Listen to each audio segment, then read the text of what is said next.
हाँ जी, नमस्कार। स्वागत और अभिनंदन आप सभी का। आशा उम्मीद है आप सब मस्त हैं और अपनी तैयारी में व्यस्त हैं। आइए शुरू करते हैं आज का हमारा सेशन। जैसा आप सबको विदित है कि हम पढ़ रहे हैं राजस्थान के अंदर प्रमुख रूप से जो जो आपके सिलेबस में सभ्यताएं हैं उनके बारे में। और अभी तक जिन जिन सभ्यताओं के बारे में हमारी चर्चा हुई है उनमें देखिए, सबसे पहले हमने जिस सभ्यता को पढ़ा था वो सभ्यता है आपके गणेश्वर। कौन सी सभ्यता पढ़ी? गणेश्वर। गणेश्वर के बाद में अगली जो सभ्यता है वो हमने पढ़ी थी आपके, वो होती है बेराट। अगली सभ्यता कौन सी है? बेराट। बेराट के बाद में फिर अगली जो सभ्यता हमने पढ़ी वो थी आपके यहाँ पर कालीबंगा। कौन सी थी? कालीबंगा। आज हम जिस सभ्यता के बारे में चर्चा करने वाले हैं वो सभ्यता रहेगी आपके ये, यानी कि कौन सी सभ्यता? तो हम कहेंगे सर, आज हम जिस सभ्यता के बारे में पढ़ेंगे वो है आपके आहाड़।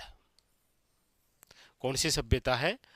आज जिस सभ्यता के बारे में चर्चा करने वाले हैं वो सभ्यता है आपके, याद रखिएगा, आहाड़ सभ्यता।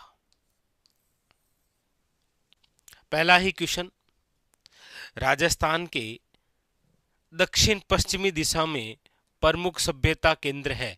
ये दक्षिण और ये आपके पश्चिम, तो याद रखिएगा उसका राइट आंसर होता है आहड़, और ऐसा क्वेश्चन पूछा गया है। आइए शुरू करते हैं। सबसे पहले ये जो आहड़ स्थल है, इस आहड़ स्थल को आप और कौन कौन से अन्य नाम से जानते हैं? सबसे पहले तो आप कहेंगे सर इसका जो प्राचीन नाम है वो हुआ करता था आपके, याद रखिएगा, आघाटपुर। इसका जो प्राचीन नाम है वो क्या हुआ करता था? आघाटपुर, या आघाटपुर दुर्ग कहते हैं इसे। इसके अलावा इसे कहा गया है धुलकोट। धुलकोट यानी कि मिट्टी का टीला, याद रखेंगे। इसके अलावा इसे आप कहते हैं ताम्रवती नगरी, याद रखेंगे, क्योंकि यहां पर जो मुख्य रूप से जो व्यवसाय हुआ करता था वो था तांबा गलाने का कार्य। इसीलिए ये तो क्या है? ताम्रवती नगरी।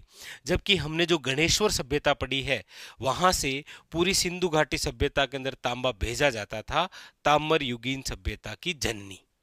ठीक है, याद रखेंगे। तो आगाटपुर इसे कहते हैं, धुलकोट के नाम से इसे जानते हैं, ताम्रवती नगरी भी इसे ही कहते हैं। अच्छा, इसी आहड़ को याद रखिएगा कहा जाता है आपके बनास संस्कृति वाली सभ्यता। बनास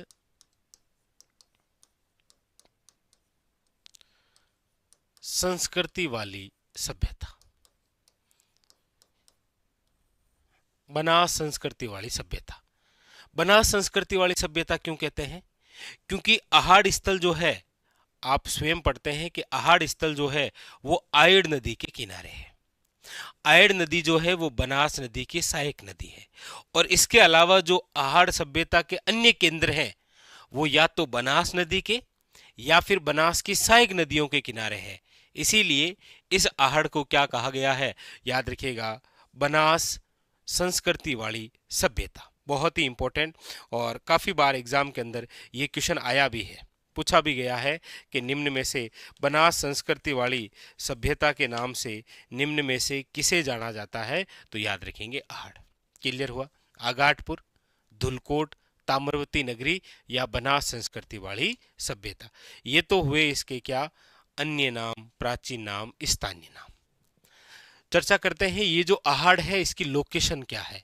तो याद रखिएगा, आहड़ जिस जिले में विकसित है वो जिला है आपके कौन सा? याद रखिएगा, उदयपुर। अगला क्वेश्चन, ये जो आहड़ है ये कौन सी नदी के किनारे है? तो याद रखिएगा, आयड़। और आयड़ नदी का ही दूसरा नाम क्या होता है? याद रखिएगा, बेड़च। आयड़ या फिर बेड़च। और आयड़ या ये जो बेड़च है ये निम्न में से किसकी सहायक है? तो याद रखिएगा, बनास की सहायक है। बनास की सहायक नदी है कौन सी? आयड़ या बेड़च, जिसके किनारे याद रखिएगा उदयपुर जिले में एक सभ्यता विकसित हुई जिसका नाम क्या है? याद रखिएगा, आहड़। क्या नाम है?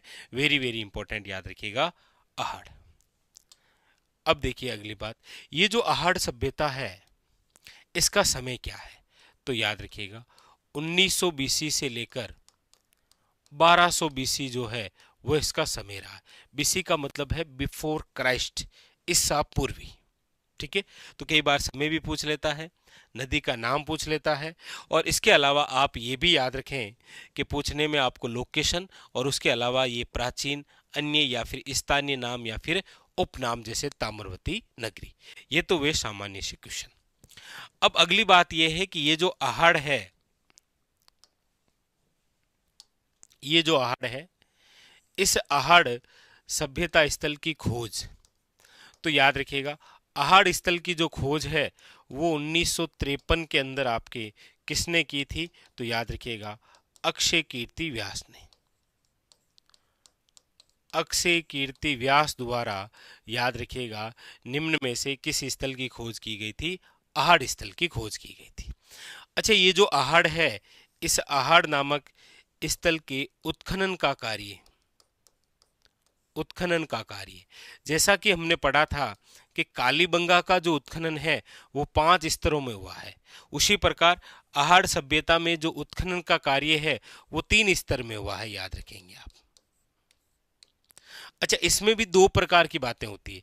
देखिए, एक तो उत्खनन का कार्य सर्वप्रथम किसने किया था, तो याद रखिएगा ऐसा पूछ लिया जाए तो वैसे तो जो खोज करता है उसका नाम तो अक्षय कीर्ति व्यास है, लेकिन याद रखेंगे इसमें एक तो नाम मिलता है हमें रतन चंद्र अग्रवाल। उत्खनन में एक तो नाम आ जाता है रतन चंद्र अग्रवाल, लेकिन याद रखिएगा सर्वाधिक सर्वाधिक उत्खनन का कार्य जिस व्यक्ति द्वारा किया गया है वो है आपके HD सांखलिया। याद रखेंगे HD सांखलिया, जिनका नाम होता है हसमुख धीरजलाल सांखलिया। याद रखिएगा, बहुत खास, बहुत इंपॉर्टेंट, ये भी पूछा जाता है। तो खोज किसने की, उत्खनन का कार्य कितने स्तर में हुआ और क्या क्या नाम है, तो ये तो हो गया है बिल्कुल एक सामान्य सा परिचय कि हम जिस स्थल को पढ़ रहे हैं उसके अन्य उपनाम स्थानीय नाम क्या क्या होते हैं, लोकेशन क्या है, कौन सी नदी के किनारे है, समय क्या है, खोज किसके द्वारा की गई, और इसके अलावा आप ये जरूर याद रखें कि उत्खननकर्ता कौन कौन थे, रतन चंद्र अग्रवाल, और याद रखेंगे HD, very very important, Sankhalia. ठीक है, क्योंकि यहां से रिलेटेड भी क्वेश्चन एग्जामिनर जो है वो पूछता है आपके। ठीक है, आइए आगे। ये जो आहड़ है, इस आहड़ स्थल से हमें क्या क्या मिला है, देखिए यदि हम आहड़ स्थल की बात करते हैं तो प्राप्त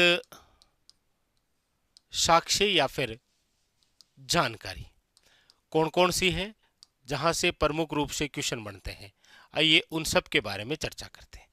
देखिए, सबसे पहले तो ये जो आहड़ है ये एक, याद रखिएगा, ग्रामीण सभ्यता है।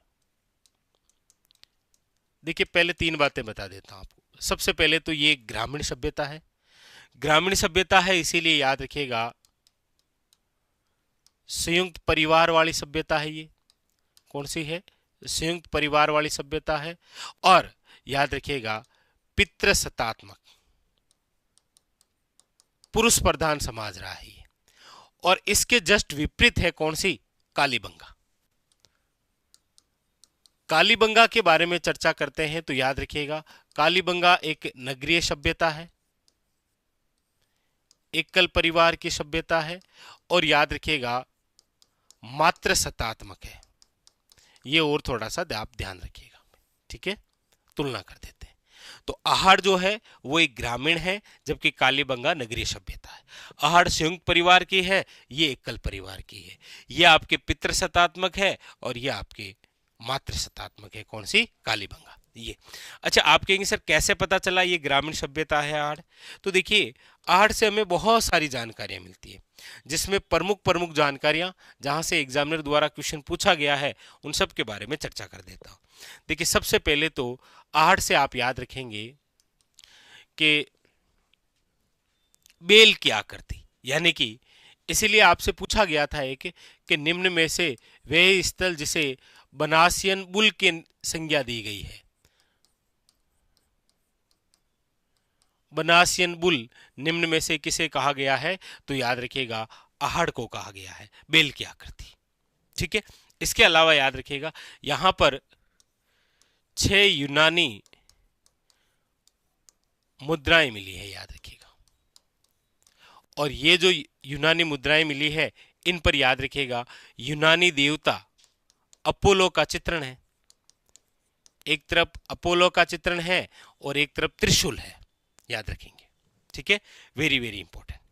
अच्छा, आहड़ के अंदर जो मुख्य व्यवसाय हुआ करता था, पूछा जाए कि निम्न में से यहां का मुख्य व्यवसाय क्या था, तो याद रखिएगा मुख्य व्यवसाय हुआ करता था तांबा गलाने का कार्य।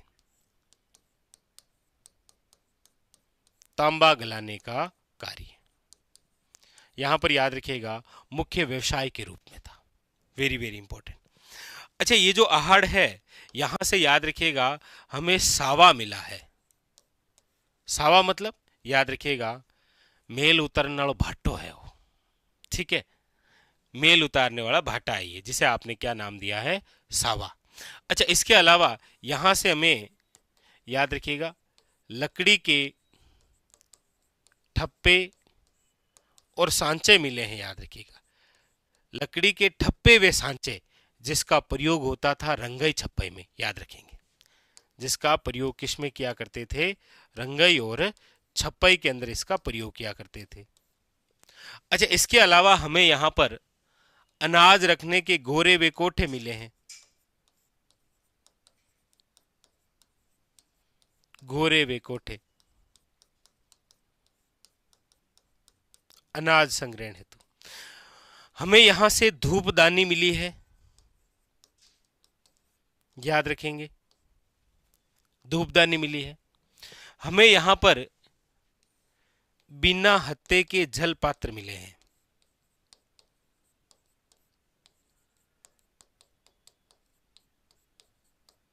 बिना हत्ते के जल पात्र। तो देखिए सावा, लकड़ी के ठप्पे सांचे, गोरे कोठे, धूपदानी, बिना हत्ते के जल पात्र, मुख्य व्यवसाय तांबा, 6 यूनानी मुद्राएं, यूनानी देवता अपोला और यहाँ पर बेल आकृति यानी कि बनासियन बुल। तो इस प्रकार से संपूर्ण जो जानकारी है वो आपको यहाँ पर देखने को मिलती है कि आहड़ जो स्थल रहा है ये एक ग्रामीण सभ्यता का है, संयुक्त परिवार का है और पितृसत्तात्मक रहा है। यह आप ध्यान रखेंगे, बहुत ज्यादा इंपॉर्टेंट, याद रखिएगा। ठीक है, जिसमें बनासियर बुल क्वेश्चन आया है, 6 यूनानी मुद्राएं, देवता अपोलो का चित्रण और सिक्के के दूसरे तरफ किसका था, त्रिशूल का। ठीक है, मुख्य व्यवसाय तांबा गलाने का कार्य था। सावा है, यहाँ लकड़ी के ठप्पे सांचे मिले हैं, गोरे कोठे मिले हैं, धूपदानी मिली है और बिना हत्ते के याद रखिएगा क्या मिला है, बिना हत्ते का याद रखिएगा, वेरी वेरी इंपॉर्टेंट, आपके सामने जल पात्र मिला है। अब एक और इंपॉर्टेंट क्वेश्चन आता है, वो आता है वेरी वेरी इंपॉर्टेंट कि आहड़ सभ्यता के अन्य और कौन से केंद्र हैं, आहड़ सभ्यता के अन्य केंद्र,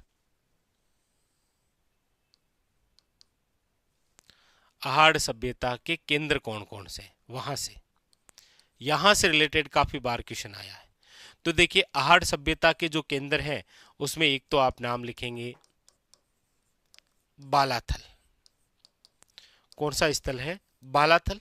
बालाथल आप सब जानते हैं उदयपुर जिले के अंदर वल्लभनगर तहसील में आता है, कौन सा, याद रखिएगा बालाथल। ठीक है, दूसरा है वो है आपके गिलुंड, गिलुंड राजसमंद आप सब जानते हैं, गिलुंड स्थल। नंबर तीसरा जो है वो है आपके ओजियाना, ओजियाना स्थल, याद रखिएगा। नंबर 4 है वो है लाछुरा, लाछुरा नामक स्थल जो है वो भी इसी का केंद्र है। और नंबर 5 याद रखिएगा धूली मगरा, ये भी क्वेश्चन काफी बार आया है, निम्न में से कौन सा आहड़ सभ्यता का केंद्र नहीं है, तो उसमें आप याद रखेंगे ये 5 नाम, बालाथल है, गिलुंड है, ओजियाना है, लाछुरा है और याद रखिएगा धूली मंगरा है। तो ये सारे के सारे जो है ये आपके आहड़ सभ्यता के क्या रहे हैं, केंद्रों के रूप में रहे हैं। तो आहड़ सभ्यता से रिलेटेड आपने, ये तो आपके सामान्य चर्चा हो गई कि इसका अन्य नाम क्या है, इसका उपनाम क्या है, इसका स्थानीय नाम क्या है, और यहाँ तक कि याद रखिएगा इम्पोर्टेंट बात, ये कौन से जिले में कौन सी नदी के किनारे विकसित है, इसका समय क्या है, और इसकी खोज उत्खनन का कार्य। अच्छा, समय के अकॉर्डिंग आप याद रखें कि आहड़ जो है ये एप के ताम्रपाषाण काल का केंद्र है। ठीक है, ताम्रपाषाण काल। ठीक है, और उसके बाद में फिर यहाँ पर 3 स्तर याद रखेंगे। उत्खनन कार्य कितने स्तर में हुआ? 3 स्तर में। और इसी आहड़ के बारे में आप पढ़ते हैं कि मेवाड़ के जो शासक है उनका शाही शमशान घाट रहा है ये, इसीलिए इसे आहड़ को कहते हैं आप महासतियों का टीला। याद रखिएगा, क्या कहते हैं? महासतियों का टीला। और इसे ही आप कहते हैं 8 बार बसना, 8 बार बसने वाली और 8 बार उजड़ने वाली सभ्यता।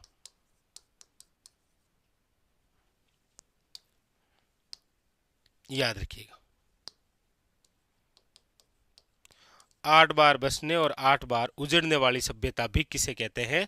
आहड़ को कहते हैं। इसके अलावा प्राप्त साक्ष्य कौन कौन से हैं और ये सारी जानकारी और आहड़ के केंद्र क्या क्या रहे हैं। ठीक है, बालाथर, गिलुंड, ओजियाना, लाछुरा और धूलीमंगरा।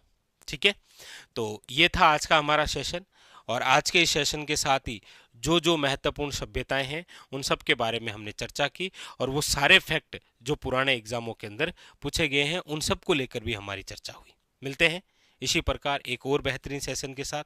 आप स्क्रीनशॉट ले लीजिएगा, लेकिन कोशिश करिए कि रिवीजन के तौर पर आप इनको फटाफट याद करें। मिलते हैं इसी प्रकार एक और बेहतरीन सेशन के साथ, तब तक के लिए धन्यवाद।